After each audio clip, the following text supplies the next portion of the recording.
দেখুন, বাজে কথা বকে তো কোনো লাভ হবে না। যে জেনারেশন মিলেনিয়ান, এই যে জেনারেশন এক্স, জেনারেশন ওয়াই, হ্যানা ত্যানা বগেরা বগেরা, বেবি বুমার্স, আসল কথাটা যেটা হচ্ছে প্রজন্ম বেসিসে আমাদের চলতে হয়। এখন দেখুন, আমি যে সময়ে জন্মেছি, ধরুন আমি 80 বা 90 দশকের, 80-র শেষ বা 90-র শুরুতে আমি জন্মাচ্ছি।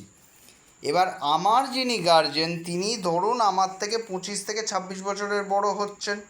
এবার তিনি যে সময়টায় নিজে বড় হয়েছেন বা তিনি যখন বাবা হচ্ছেন বা মা হচ্ছেন, তার সন্তানকে যদি তিনি তার সাল অনুযায়ী, অর্থাৎ মিলেনিয়ানকে বেবি বুমার্সরা যদি মিলেনিয়ানের সময় অনুযায়ী না বড় করে বেবি বুমার্স টাইম অনুযায়ী বড় করতে যান, প্রবলেম সেখানে।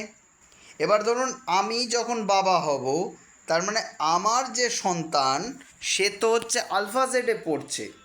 এবার আমি আমার সন্তানকে আলফা জেডে বড় না করে আমি যদি আমার মিলেনিয়ান স্টাইলে বড় করতে যাই, প্রবলেম তো সেখানে হবেই। অর্থাৎ আমরা আমাদের চারপাশে যা ঘটছে সেইটাই আমরা কান দিচ্ছি না।